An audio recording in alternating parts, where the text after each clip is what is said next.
Saber, entender, compreender, conhecer, descobrir, ouvir. Bandeirantes acontece.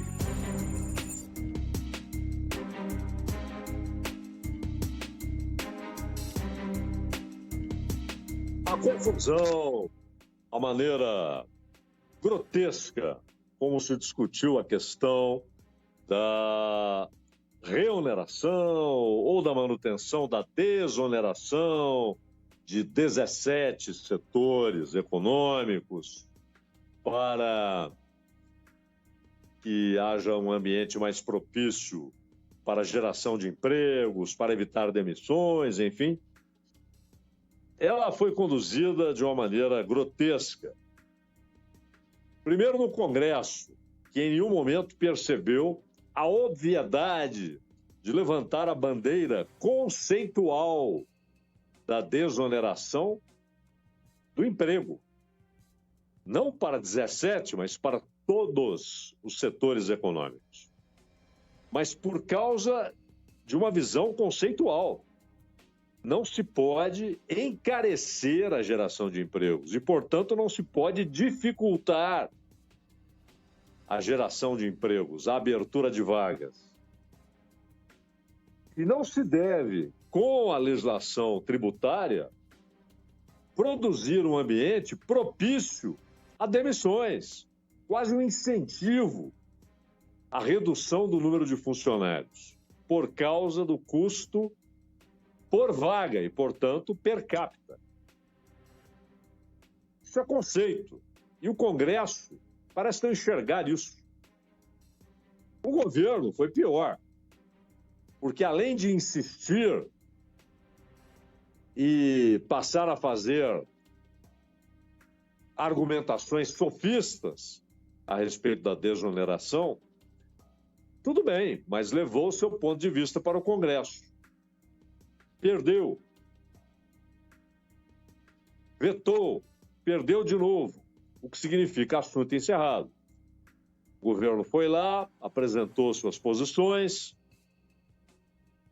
não venceu, voltou a bola para o governo, para sanção ou veto, vetou, voltou para o Congresso e aí a palavra final. Manteremos a desoneração pelo menos até dezembro de 27. Aí o governo entra com medida provisória, escolhendo o caminho da afronta, tentando criar fato consumado, medida provisória. Não colou, correu o risco de a medida ser devolvida, veio com projeto de lei ruim, e aí ficou aquela história, não, vamos buscar alternativas.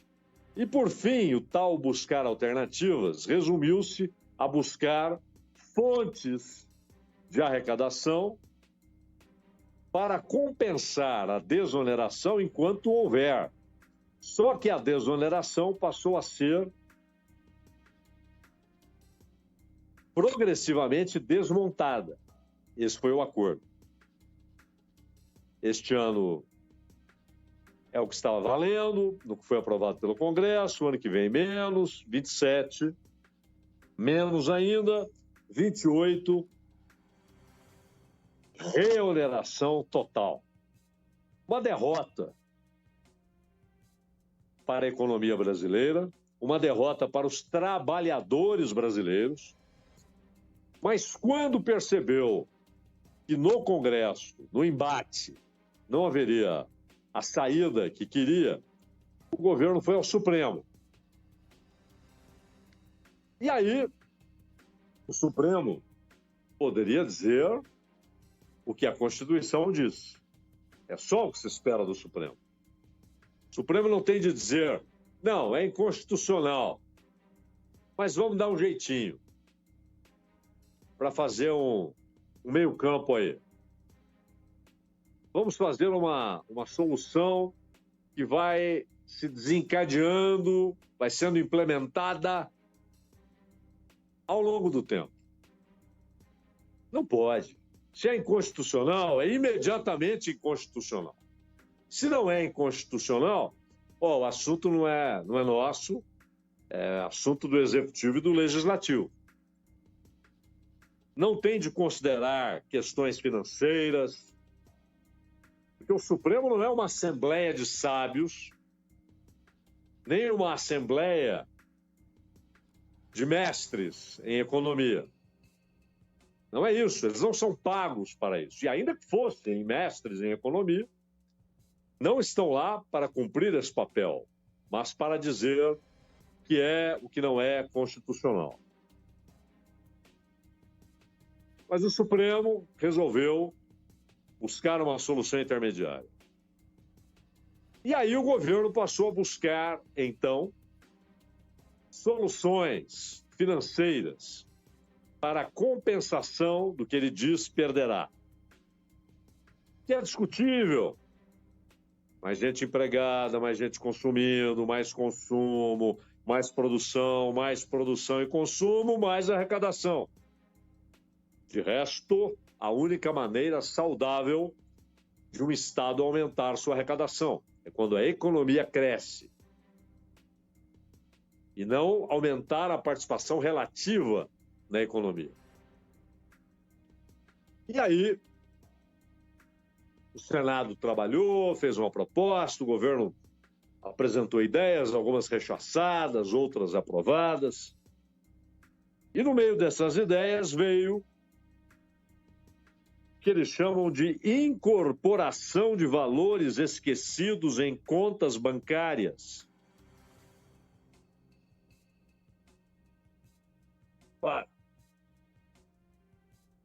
É um confisco. Esse é o nome. Não há outro nome. É confisco.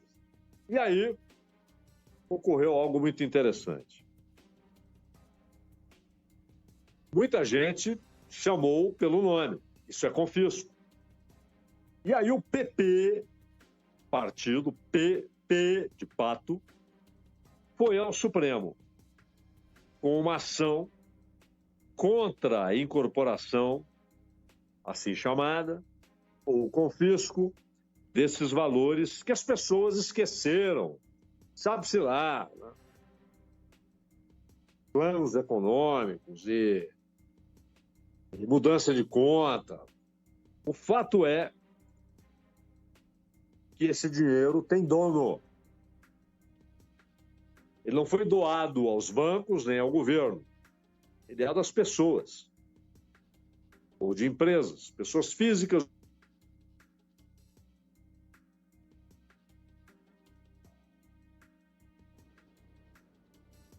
A malandragem, a notória malandragem, é a dos bancos, que não avisam. Os bancos têm a obrigação de avisar. Avisar o cliente, avisar o ex-cliente, avisar o dono da grana. Porque ele sabe quem é o dono da grana, é óbvio. Você tem CPF por CPF, CNPJ por CNPJ, dos proprietários dessa grana. Os bancos ficam quietos. Ficar quieto não é deixar o dinheiro quieto. Esse dinheiro é usado, é óbvio. Porque não é um dinheiro carimbado. Esse dinheiro é do Zé, esse dinheiro é da Maria, esse dinheiro é do João, esse dinheiro é da Marta. Não. Não está carimbado. A quantia que essas pessoas têm nos bancos, quantias tidas como esquecidas nos bancos, tem até poupança, hein? Até caderneta de poupança antiga. Essa grana, embora se saiba quem é o dono de cada centavo, os bancos sabem. É óbvio que essa grana não fica lá, dentro do cofre, com um carimbo. Pertence ao João, pertence a Maria, pertence a Marta, pertence ao José. Não está lá. Sabe-se quem é o dono. Mas a grana não está lá fisicamente. Ela está à disposição dos bancos. E são bilhões. Bilhões. Tanto que a resposta do governo, via Advocacia Geral, via Ministério do Planejamento, de Simone Tebet, exato, via Ministério da Fazenda, de Fernando Haddad. O argumento qual é? Que essa ação ameaça uma perda de arrecadação. Olha que expressão malandra também. Perda de arrecadação de 14 bilhões e 300 milhões em 2024. Não é perda coisa nenhuma. Você só perde o que é seu. Esse dinheiro não é do governo, ele não está perdendo nada. Se o Supremo der razão a essa ação movida pelo PP. O governo não perde porque não é dele esse dinheiro. Ele perde a oportunidade de confiscar a grana, mas ele não perde a arrecadação porque ele não arrecadou isso. Ele não arrecadará isso. O que ele quer é confiscar esse dinheiro. Mas a primeira malandragem é a dos bancos. E deveriam há muito ter avisado. O João, o Maria, o Pedro, o José, o Marta, o Júlio, o Juliana, tá aqui, ó. Tem um dinheiro seu aqui que tá um ano aqui. Você tem R$10, você tem R$100, você tem R$1.000. Porque há casos de dinheiro esquecido, quantia superior a R$1.000. O banco tem de avisar, não importa se são 10 centavos. O pessoal pode dizer, pô, 10 centavos, ou R$1, ou R$10. Ah, cara, esquece, pode ficar com isso aí. Mesmo assim, deveria haver comunicado oficial. Não quero. Não... Ou vai lá, pega o dinheiro, ó, vou passar aqui o número da minha conta, vocês mandam para lá. Qualquer coisa assim, mas é preciso avisar. Vocês têm dinheiro aqui. Olha, tem uma caderneta de poupança que se abriu no século passado e tem dinheiro nela ainda. Você retirou, tirou o principal, tirou os juros, mas ainda tem uma grana aqui que é sua. Tem R$100, tem R$200.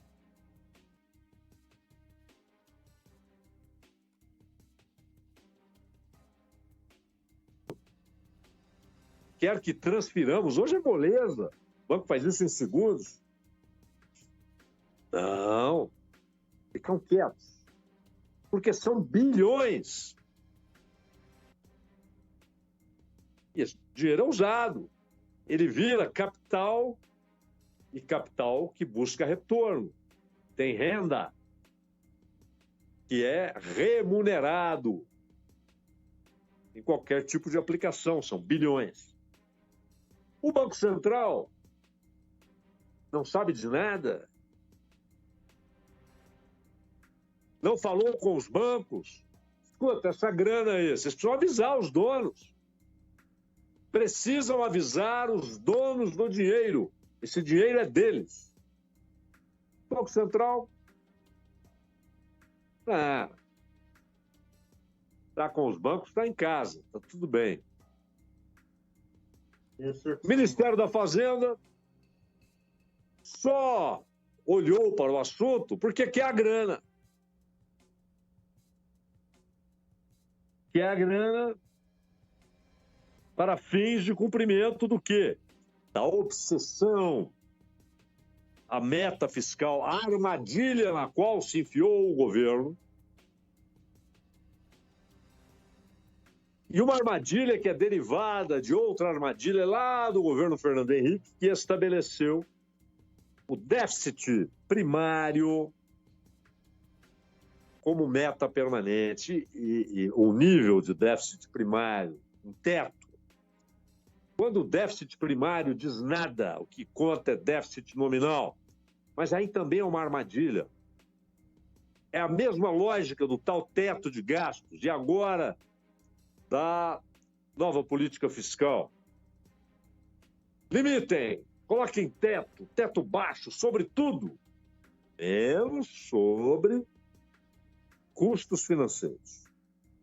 O governo ainda conseguiu fazer uma ordem fiscal menos canalha do que a anterior, que é o teto de gastos.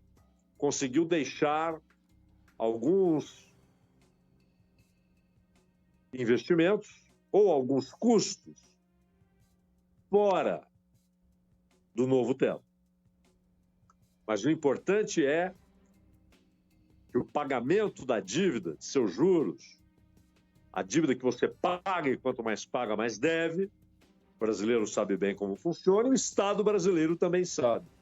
E os estados, unidades da federação, também sabem, porque pagam o que devem à União e pagam e devem mais, pagam e devem mais, a dívida cresce. O cidadão sabe e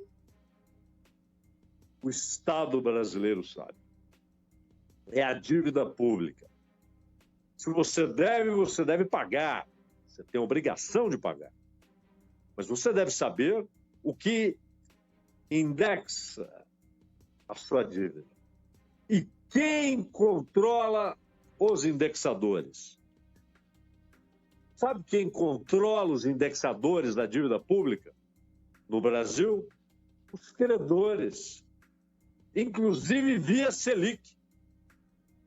Mas aí, voltando à grana esquecida, precisamos para alcançar a meta. Esse valor já constou do mais recente relatório Receitas e Despesas, que inclusive contabilizou o ingresso de depósitos judiciais de processos já encerrados, 8 bilhões, e de recursos empossados na Caixa, 6 bilhões e 300. E agora veio a notícia que o Haddad gostou. Estão querendo colocar à disposição desse confisco a grana que as pessoas tinham em instituições financeiras que quebraram. E ainda há pendências ali. A grana que restou.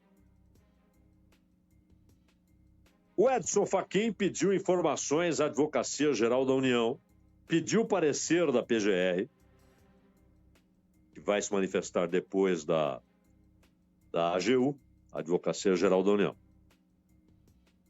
Então, o uso dessa grana é uma das medidas que Executivo e Congresso articularam para a desoneração da folha, não só dos 17 setores, mas dos municípios com até 156 mil habitantes.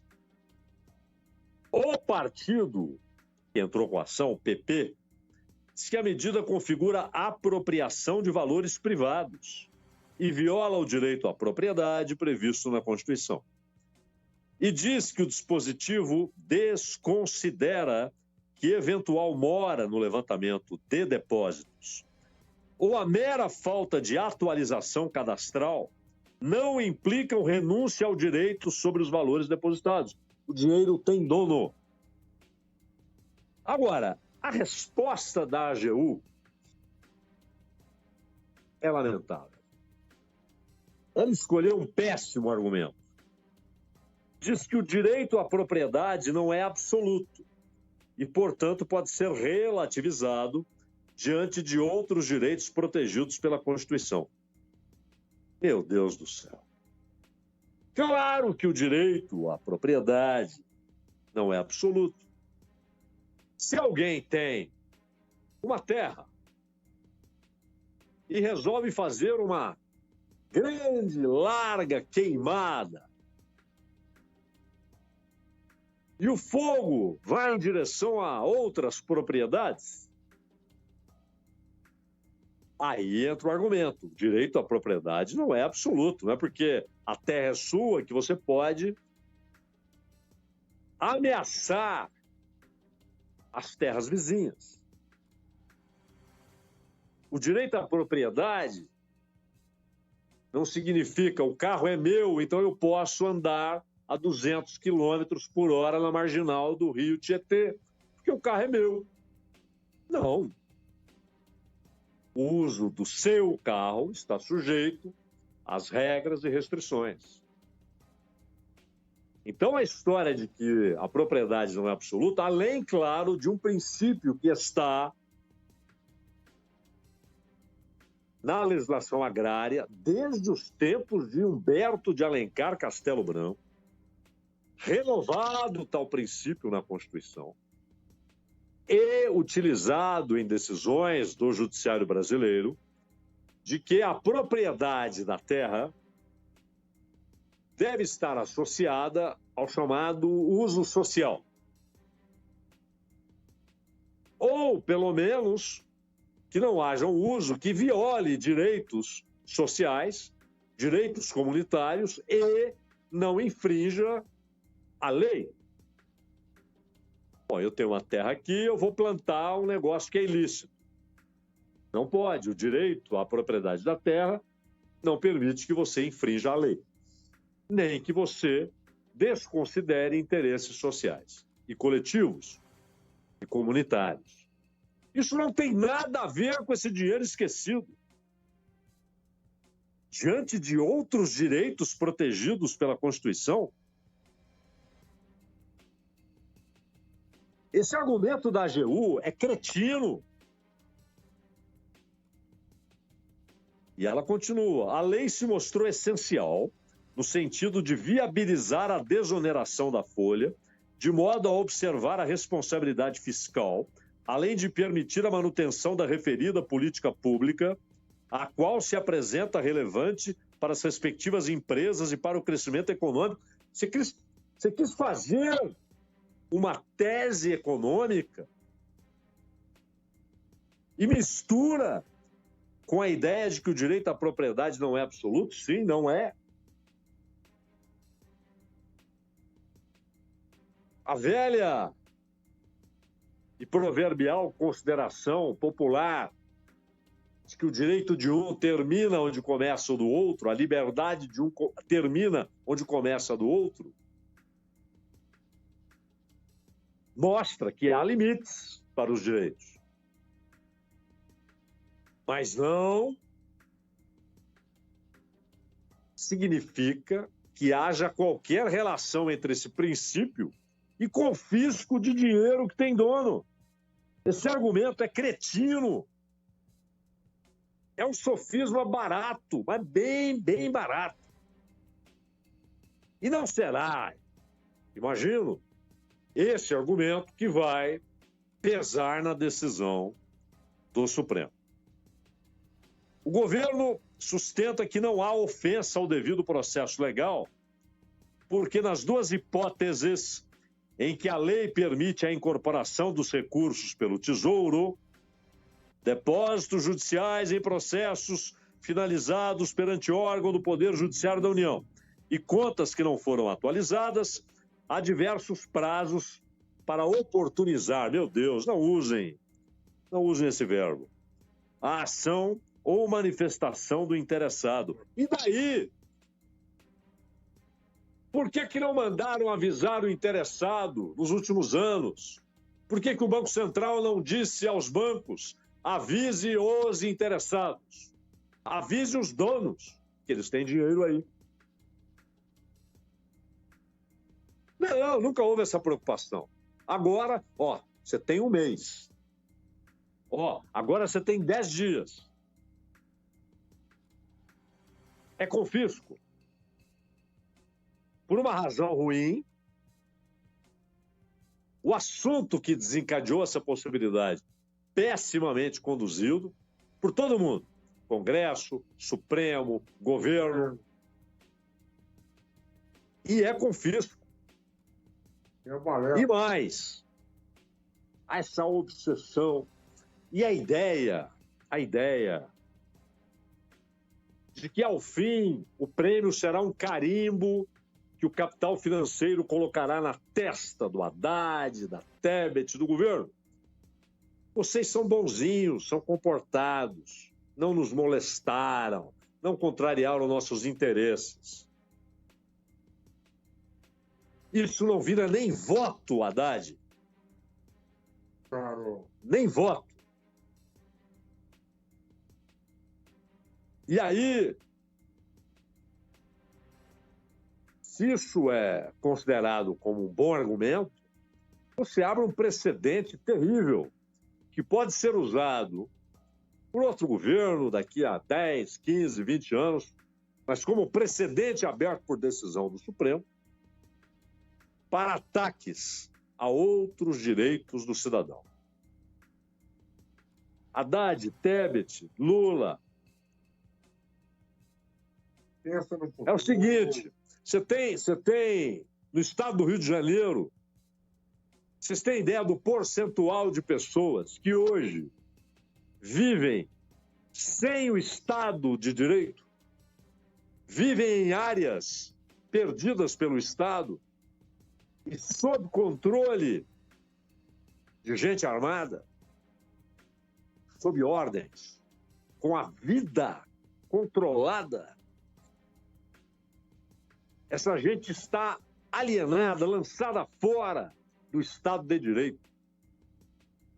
E vocês vêm usar um argumento cretino para avançar sobre um dinheiro que tem dono.